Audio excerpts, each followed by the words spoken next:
तर आज आपण शिकतोय नाम तर आपण बघितलं, नाम मध्ये तर काही अडचण नकोच.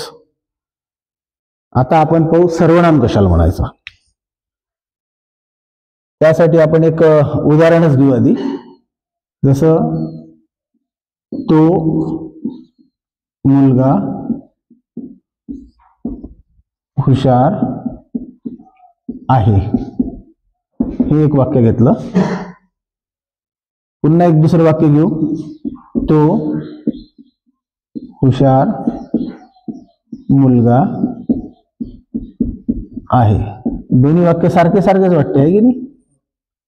तो मुलगा हुशार आहे, तो हुशार मुलगा आहे. या दोन्ही वाक्यात एक शब्द, सर्व शब्द कॉमन आहे, पण आपण कॉन्सन्ट्रेट करू तोवर. काय असेल हे? हा तो शब्द जो आहे हा काय असेल?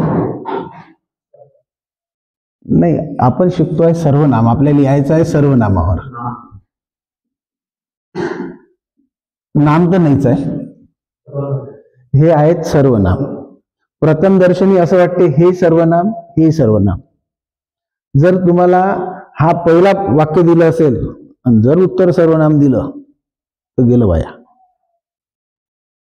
खालचं वाक्य जर दिलं असेल आणि जर असेल सर्वनाम तुम्ही उत्तर दिलं तर मग बरोबर आहे. या ठिकाणी बरोबर आहे आणि या ठिकाणी चूक आहे. मग हा मायनर फरक काय ते समजून घेऊ. त्यासाठी आपण पाहू सर्वनाम कशाला म्हणतात. तर ज्या ठिकाणी नामाऐवजी, एका शब्दात नामाऐवजी, नामाऐवजी म्हणजेच नावाच्या ऐवजी, जो नावाच्या ऐवजी आला, नाव बाजूला ठेवलं त्याच्या जागेवर कोणी आला, तो आपोआप सर्वनाम झाला. आपण या दोन्ही ठिकाणी नाव ठेवून पाहू, मग लक्षात येईल. खुशाल ना. आता आपल्याला तो नाही म्हणायचं, खुशाल. या ठिकाणी आपल्याला तो नाही म्हणायचं, या ठिकाणी आपल्याला म्हणायचं आहे खुशाल. काय पद्धत होईल? खुशाल हुशार मुलगा आहे. बिलकुल बरोबर आहे. तसं आहे, खुशाल आहेच हुशार. तर खुशाल हुशार मुलगा आहे असं आपण म्हणतो. बरोबर आहे, हे वाक्य 100% बरोबर आहे. इथं काय प्रॉब्लेम येतो बघा. खुशाल मुलगा हुशार आहे अशी म्हणण्याची पद्धत आहे का आपल्याकडे? डायरेक्ट म्हणा ना, हुशार आहे म्हणून डायरेक्टच म्हणा खुशाल हुशार आहे. नसन तर नका म्हणू. पण खुशाल मुलगा, अरे खुशाल म्हटलं म्हणजे मुलगा होयच ना तो.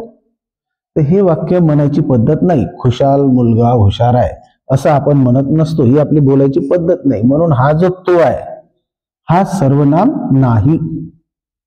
जो नावाच्या ऐवजी आला, नामाच्या ऐवजी आला, तो आपोआप सर्वनाम झाला.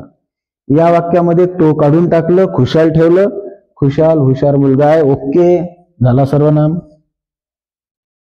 राणी हुशार मुलगी आहे, राणी काढून टाका, ती हुशार मुलगी आहे, जमलं.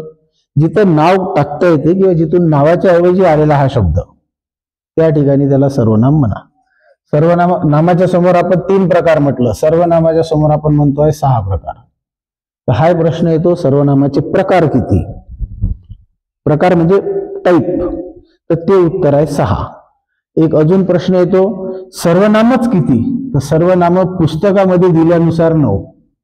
जे काही पुस्तकं मुलं अभ्यासतात त्या सर्वच पुस्तकांवाल्यांसाठी हे उत्तर बरोबर 9.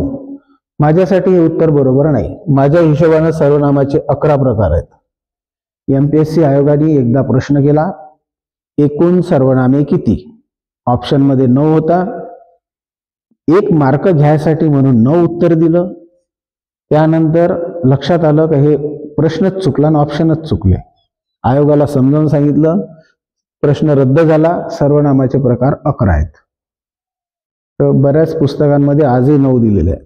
तर आपण हे एकूण सर्वनामे किती आहेत हे पाहू. सर्वनामाचे 6 प्रकार हे पाहू. पण सर्वनाम कशाला म्हणतात हे लक्षात आलं? याला पॉज करा आता.